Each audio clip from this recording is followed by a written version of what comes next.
Hello and welcome back to another episode of Wealth and Christ Show, a show where we inspire the masses to become financially free without compromising their faith. I'm your host, Dami, and today we'll be discussing how business impacts the communities that they are in. Have you ever noticed that how a neighborhood can change depending on the kind of business that's there? For example, you will see more fast food restaurants, you will see more liquor stores, especially in America, in poor communities. But you will see more grocery stores, you will see more gyms and very wealthy communities. In this episode, I want to talk about how, businesses are not just there to serve products, sell products to us, but they shape the entire environment that they're in.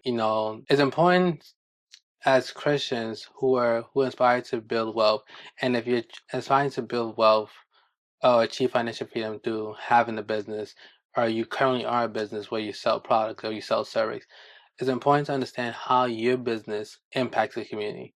Is your business moving the community forward that you're in, or is it bringing your community backwards? So the type of business that moves into a community can determine what kind of jobs are available, the cost of living, the culture of the community, and overall the health of the neighborhood. In the United States, small business employ 46.4% of private sector workforce. That's about 61.7 million Americans, according to U.S. Business Administration.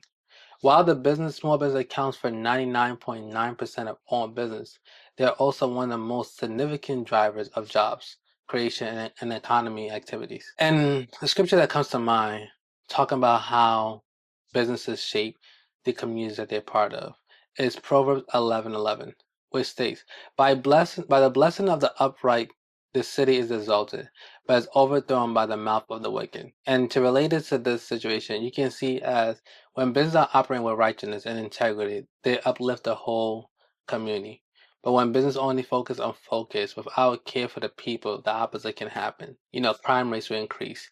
When extortion is happening in the business. And just to provide you guys with some real life example of how businesses are making positive impact in the communities that they are in. For example, Bank of America, when it made Charlotte its headquarters, it transformed the city into the second largest banking hub in the United States. It attracted other financial institutions, it brought thousands of jobs, it spurred growth in housing, restaurant, and entertainment. The skyline and economy we see today are a direct result of that. I was able to go to Charlotte a few years back, and I was able to see, having Bank of America right there in Charlotte, like the amount of businesses. It was at that time a lot of apartment was going up, and you look up Charlotte, like the outlook. Charlotte is still one of the cities in America that still has a very great outlook in terms of jobs, in terms of just lifestyle. Like Charlotte is really a good place if you're looking for a place to move and to build a career, especially in the banking industry or just in finance. A business and company can change a whole city, can change a city from being from out of poverty into wealth. Another example of this is Chick-fil-A. Chick-fil-A is more than a fast food restaurant chain in Atlanta, and it's part of the city DNA. Through scholarships, community outreach, and faith-based values, they have created multiple jobs, invested in youth, and shaped the Atlanta reputation for hospitality and service. Even small local businesses make a huge impact. A single coffee shop can sponsor youth sports, partner with local bakers, host events that bring people together and build a sense of belonging. So we can see just from those two examples, whether Chick-fil-A, whether Bank of America, how you know a community, a city can change for the better. Like how it can really change for the better. I would love for you guys to just take some time and reflect, the places you have been, the communities that you live in. Look at the business that's around there and how is it affecting the community. Like, is it pushing the community towards more growth, towards more health, being more healthy? Or is it degrading the community? Is it taking away from the community? And on the flip side, I have mentioned earlier, in many lower income neighborhoods, you will find a high concentration of fast food restaurant, liquor store, and grocery store or fresh market. Why these or corner stores, for those who live in New York City, why these businesses may provide convenience, they also limit healthy options and impact long-term community health and sometimes attract activity that does not promote growth. This isn't just about what's being sold, it's about the message it's sent. This is all you can have here. Over time, it shapes the habits and health and even the hope of the people living there. There's many people who live in what we will call the project, the hood, and all they know is the corner store. All they know is the liquor store. All they know is the pawn store. All they know is what their parents have grown, gave birth to them and what they know. They don't know what it's like to have a grocery store near you. They don't know what it's like to have multiple banks in the community. They don't know what it's like to have multiple options to go to gym. They don't know what it's like to have a park, a safe park where you can go and exercise. And it all reflects on the kind of business that are in there. In these poor neighborhoods, you see a lot of payday loans companies. You see a lot of 99-cent store, Dollar Tree in these poor communities. You see a lot of things that can start up trouble, like liquor. We all know what happens when liquor is introduced to the human body and is not and caution is not taken care of. It leads to a lot of violence. It leads to a lot of violence. If we want more communities like Charlotte that's on the upward trend, we need to have business that provide value. For those of us that want to get into entrepreneurship, those of us who are business owners, we need to start reflecting and seeing how our business brings value. Or how can we add value to the community? We shouldn't just be looking or thinking on how we can just make profit from a community, but we should also be thinking about how we can add value because it's better for your business and it's better for the community. Whether a business is big or small, every business has an influence on the community. It affects who moves in, what kind of jobs are available, how people interact, even the value the neighborhood is known for. Business has the power to build up or break down the community that they're in. And then just to go into more detail, in certain neighborhoods, you're talking about rent, you're talking about real estate.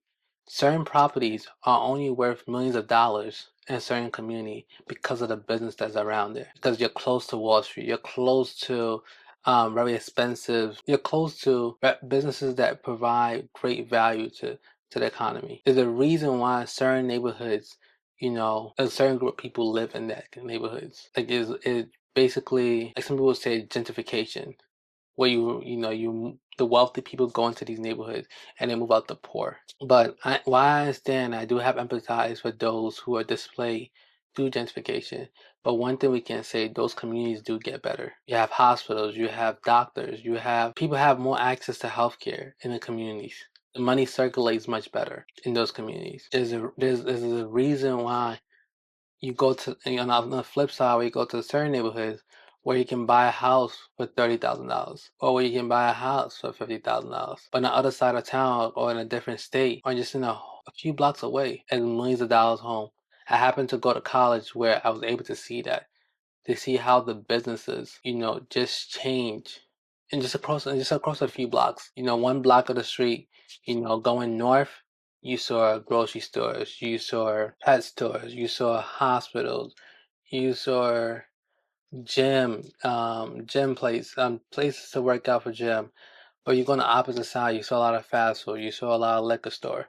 And it's just across, just a few blocks away from each other. I just happened to go to school and I'm able to see that. So the businesses that we get involved, as Christians, as people, it matters because it affects the community. It affects the community. It affects the outlook of the community. It affects how properties gain value. What's around affects the property gain value. It affects the jobs that are being opened and they're available. I only say all this to for us as people who are working to become financial free, and specifically for those who may be interested in the business, for us to just not see a business as just trying to make money or just trying to profit, but really ask yourself, what value are we providing to this community?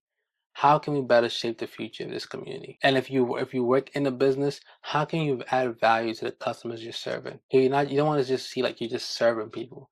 You don't want just to see people as just customers. We are all humans. We're all children of God, and it's the first thing we should see each other. We should be looking how to grow each other, looking how to develop each other, not downgrade each other, not create more separation, not neglect one another. This is why it's important. We have to make those decisions. And some of us are in a positions, have titles or jobs where we can authorize what business come into certain communities. And I want to say If you are in a position of that sort, let's try to build a community. And let's try to build a community and not so much focus on making wealth while the community is destroyed, while family are displaced. Because it doesn't help anyone. It doesn't help humanity if we're profiting off each other and nothing's getting better. As always, I hope this bless you guys. I hope this encourage you guys. And I hope this starts conversations about the kind of business we allow in our communities and how different businesses affect us. As always, stay blessed and see you guys next week. Peace out.